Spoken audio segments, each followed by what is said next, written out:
Hello, and welcome back to another episode of Meet My Guitars.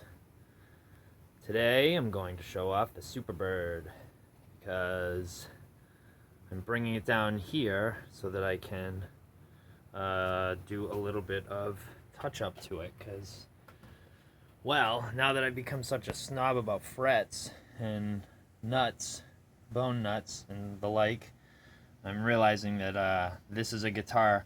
I mean, this thing really played so well when I first put it all together that I just never did anything about it. It was like, I don't want to break it. It works. I'm good. This thing has like super duper jumbo frets on it. I don't think that's technical. They're probably just jumbo frets. But, and one of the things I did was to put the 0 fret nut on it. Zero glide, 0 fret. See, it did a phenomenal job. Not really. This guitar is the Crap Factory in guitar form. Here's the headstock. Oh boy, I'm going to explain this thing. Alright, let me tell about the good parts. This thing showed up to me, orange and assembled. I think it even had the strings on it. There, you can see the posts from where the original stop tailpiece was. I got one of these, a la double neck Gibson, with the 12 string, would stop on. Anyways, yeah. So this distance is the same, about 4 3/4 inches, but it is a reference to my Jaguar. And I like the way that those notes resonate. There's a thing that I used to hate about my Jag, actually, because I was like, always thought it was so noisy, but now I love them, find them charming. So I did it for this guitar. The other thing is I added a Veritone switch to the neck pickup, and the treble pickup has a tone. That's it. So it's a, I think position 6 is bypass. And yeah, 5 is my favorite. I put this giant ass Thunderbird, Firebird logo on there because it's a SuperBird. It has this weird, almost laminated looking fingerboard. So the headstock, let me flip this thing over real quick. The headstock, oh yeah, and this thing was orange when I got it. There's some of the orange. This thing has a lot of dings and dents and shit in it. This is all rattle can, like acrylic paint from Home Depot. I forget what the green color is, but it's gross. I picked the ugliest color green that I could find. That was the requisite. Yeah, this is where I burned through some of that corner. So this is sprayed with the paint and then a clear to go over it, like a enamel, kind of like an enamel coat. So anyways, this headstock, where's the line? There it is. Was cut off pretty much flat, or is this a super short headstock? This is a kit that I've seen elsewhere on the internet. You can buy this thing and build it yourself. Believe it or not, it is offset, which fucking rules. But anyways, so I added a big chunk onto the headstock and rough cut it, and my intention was going to be to shape it, and I ended up just loving the big squareness of it. So that's just end glued, which I think in retrospect is dumb, and there has been some serious shrinking. So it's just pure Crap Factory. That's another thing. Oh, when I put these Grovers on, which cost more than the guitar itself, I did it before the paint was all cured, which is, here, I'll get into that story, but so each one of those bushings squished into the paint, which at this point I was just so fucking over it with this headstock. So painted the whole thing green. Then I decided at some point that a logo might look cool on the headstock. Then I conceived the idea of the SuperBird.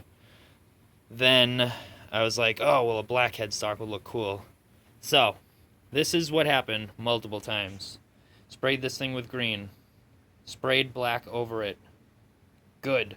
Happy. The first time I put the SuperBird logo on, was psyched. Looked good. When I went to spray the clear over it, it immediately reacted with the black and started to shrink in front of my fucking eyes. I went on to do a lazy job stripping it back, repainted it black, same thing, stripped it again, sealed it again this time, painted it green, painted it black, did it again. I eventually got it to the point where it fucking happened, and I said, you know what, we're going to go with it. And I just proceeded to lay clear over it and fill in all of those holes and pockets and divots, and then sand it smooth and more clear and sand it smooth. And after a while, then I put the logo in, and then I buried that under a bunch more layers. So this has what we joke, by we I mean me and Hazel, joke about as like an alligator skin finish. Yeah, this is dust because it's been hanging on the wall, not being played in my bedroom. I have this guitar hanging in my room because I love to look at it so much. That chip in the headstock fucking rules. Just kidding. But actually, with it, you can see how thick of a finish I put on there to try and get away from this alligator skin look. So frustrating. I'm sorry for such a shaky cam. Yeah. So, that's pretty much the whole entirety of the Bird. That headstock, yeah, so it was 6 times, and I finally just gave in and said, well, that's what the headstock's supposed to be, so this is what the headstock is. And then, I think I waited 2 weeks, but it was probably still too humid by the time I put the tuners on. So, that happened, and that's just a part of the guitar. I don't care. I'm not going to change it. So, the edges of the frets are a fucking nightmare over here, and also now that I've been like playing with micro mesh pads, and I like using this big buffer for my frets, and it's really, I mean, to clean up these edges and then polish the frets, it's such a big difference. So this you can cut wood with, you get at least sand. So I want to clean that shit up, and then when I made the 0 fret, or when I did this, yeah, just this nut is still pretty rough, and that fret is like hanging over a lot, so it's just unsightly. So this will be only the second time I've loosened the strings on this guitar. So because the whole kind of issue is I'm so excited to have it and to play it that I don't care about any of its problems, and I just want to play it. Also, taking on and off 12 strings is a pain in the ass. Well, the other thing is the treble pickup is not working, which I believe last time was this. Well, yeah, it's not now, though. The pot was loose, and it turned, and one of the poles was touching the cavity that I think I unnecessarily grounded, so it shorts that out, and I guess I didn't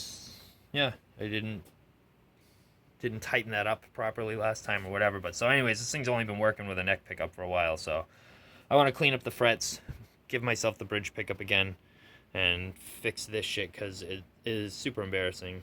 So, but anyways, that will be the end of this episode of Meet My Guitar, the SuperBird edition. This thing is a total babe. Okay, see you next time. Bye.